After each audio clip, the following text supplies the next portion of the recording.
All right, let's talk about Heroic Midnight Falls, otherwise known as Lura. So this fight is split into 4 distinct phases. We'll be calling them Phase 1, Intermission, Phase 2, and Phase 3. And let's start with Phase 1. The most important mechanic in Phase 1 is the memory game. Now, the way we're going to handle this, just to start off, is there are going to be 5 players given a macro that's going to put a world marker down. Those 5 world markers are square, diamond, triangle, circle, and X. You can see here how to actually type that macro. It's /WM, cursor and bracket, @cursor and brackets, and then 1, 2, 3, 4, or 6. Those are the numbers for the markers. Now, why do we need this? So let's just give you an example. This is how the memory game works. When it starts, she's going to flash 5 symbols. So you can see here it's diamond, triangle, square, circle, X. And you can see that the players are putting those markers down in the order that they are shown by the boss. Diamond, triangle, square, circle, X. Circle's right here. It's kind of hard to see you because the whole group stacked up. And then 5 players are going to be assigned these markers. As soon as you get assigned your marker, you need to identify that it's assigned to you, see what it is, and go to that world marker. The reason we want to assign 1 marker per player to put these down is it's just going to ease the mental burden of memorizing the entire pattern. You just give your 5 best players, each give a marker, and when they see that marker show up in the order, they just place it down on the ground, and then when the assignment goes out, everyone just goes to the world marker that matches what's above their head. And then when the cast finishes, starting from the tank, a beam will rotate clockwise, and it has to hit the symbols in the order that she flashed them. So that's why we're doing the world markers. That's why we're standing in a circle like this.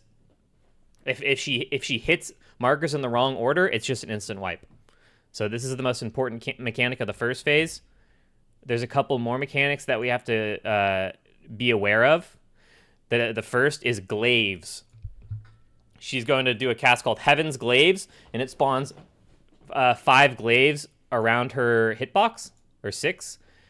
These are going to shoot out really fast. So melee, you don't want to be anywhere near these glaives when they fire out. You want to take a couple steps back, stand in the intersection of the glaives, and you'll see how here they shoot out super fast, and then they're bouncing around the room for the rest of the fight. Then she's going to do some big beams. These rotate. We're just following the direction of the rotation. You can spread. You don't have to spread out here, but just watch glaives. Don't get cleaved. The next mechanic is called Safeguard Prism. You can see it starting here. She does a cast called Safeguard Prism. It spawns 3 Safeguard Matrices around her. They have 15 stacks of a buff. Every time you kick, it removes a stack. You can stun, any kind of CC works, mass dispel. You want to remove this buff and never let a cast finish. So we're just spamming all of our AoE CCs, spamming our kicks here, trying to remove these buffs and get rid of these safeguard matrices. If the cast ever goes off, it's a wipe. So we just want to get rid of those as quickly as possible. The next mechanic is the crystals. So there are 3 types of crystals in the fight. There's midnight crystals, which are the blue ones, and they're the DPS crystals. There's the red crystals, which are the dust crystals. These are the healing crystals. And then there's the yellow crystals, which are the dawn crystals. These are the fire axe seeds. You can see these spawn here. We have midnight crystals. They spawn like relatively around the boss, but we want to get them grouped on top of the boss as quickly as possible. DKs are very strong for this fight, just for this specific mechanic. They start a 12-second cast called Cosmic Fracture. If this goes off, it's a wipe. So we're instantly gripping, knocking, getting these grouped up under the boss, and then we're AoEing them down as fast as possible. You can see over here the Dusk Crystals. These are the healing ones. We heal these to full, and when they get healed to full, they get turned into the Dawn Crystal, the yellow crystals. Now these yellow crystals are fire axe seeds.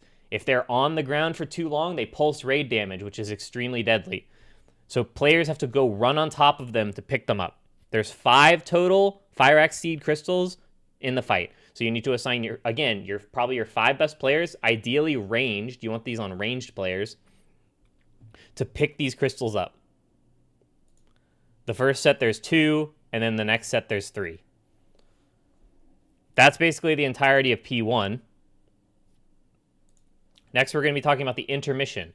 In the intermission, it's a lot of just dodging mechanics and not letting crystals get hit by any damage. So whenever a crystal gets hit by damage, it spawns little soak puddles on the ground, little yellow soak puddles. And if they ever hit the ground, it does a ton of raid damage. So whenever you get a crystal, you do not want to get hit by any avoidable damage because it spawns these soaks. So you can see here we're in the intermission.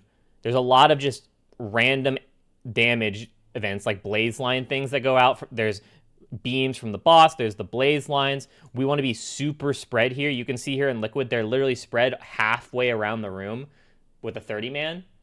You can see that on the mini-map here. But see, THD has a crystal. He gets a blaze line mechanic on him.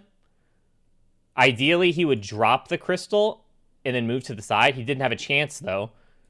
So these soaks spawn. Now, since he got hit by the blaze line mechanic, the soak spawn, and players need to run to soak these before they land, so we avoid the raid damage. That's basically the entirety of the intermission. It's just dodging raid damage and watching your crystal players, trying to avoid as much crystal damage as possible. All right, phase 2. We get sucked into the dark well. This is a pretty simple phase. We'll see it here. We'll just watch the Liquid POV. There are these balls orbiting around the room. You can't go beyond this barrier. You just die. So we're playing inside this small little section of the room. And the only mechanic that happens in this phase is 4 players get targeted by beams that have to hit these balls on the outer edge. So you see 4 players get targeted. Now, they've made this a little easy for us since we don't have weak auras and stuff for assignments. 1 goes on a tank, 1 goes on a melee DPS, 1 goes on a healer, 1 goes on a ranged DPS. Now, on Heroic, these beams are actually raid soaks. Like, they're split damage raid soaks. So we want to evenly distribute the raid across these soaks. So ideally, you have a big healer soak, a big range soak, a big melee soak, and then the tank soak, and then you can put a couple extra DPS in the tank soak just so that it's easier for them. But you just kind of want to evenly distribute. When these balls get hit by a beam, they cause a suck effect, like a Kaiveza or a Nexus King black hole suck effect. So you want to balance out the sucks like you would on Kaiveza, so you're not getting pulled in a direction, right? So you can see the way that Liquid does it is they do tanks and melee on one side, hitting 2 next to each other, and then mirrored on the other side is the healer and the range soaks hitting the others. And this should perfectly balance out the pull-in effect so that you don't get dragged around anywhere. And then you can see here the crystal players, right before they got in their soak,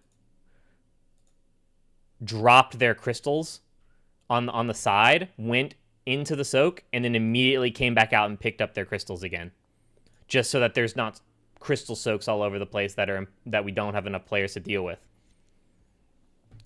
So then, after this set of orbs goes, they're just gonna keep playing on opposite sides of the boss, and the way they do it is they just catch the two in the next rotation, like after the gap. So there's a gap here in both walls.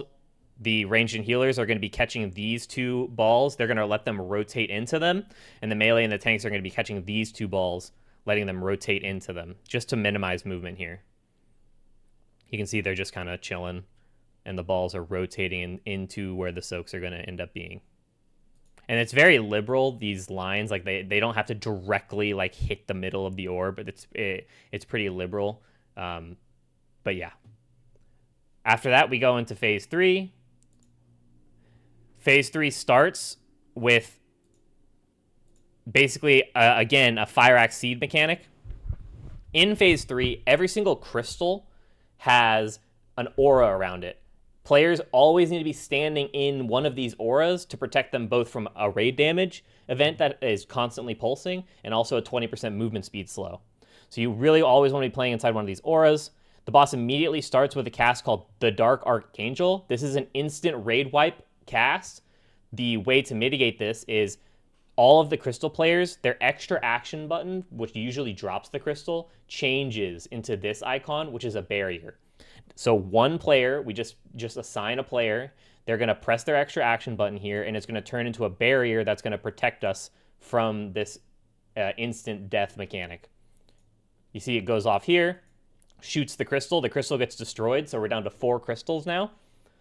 And then we're instantly gating because it causes this area denial for that space, that pizza slice. And that you can see how the enrage mechanic here is going to work. We're going to be rotating around the room. The pizza slices are going to slowly chip away, and we're going to have less and less room to play in. So we gate here. We're playing in this next quadrant. Here we have the constellation mechanic. So she casts Light Siphon. 3 soaks spawn around the room. So we want to split the raid here into 3 separate groups. There needs to be at least 1 crystal player in each one. And we spread to our soaks. You see, we have 3 different groups. Each one has a crystal. We're standing in this soak, and it's just soaking up this thing. It's kind of like the Dimensius orbs, like black hole soaks in the first phase. You're just standing in it, and it's draining it, and eventually it'll go away. Right? And we want them all to go away because they blow up if they don't go away in time. You saw that one went away last, but they all vanished before they could blow up. And after that, the phase kind of just repeats, right? We get another Dark Archangel cast. We're stacked up. 1 player is going to press their extra action button to spawn the barrier that we're standing in. And then we move to the next quadrant and repeat. And that's the whole fight.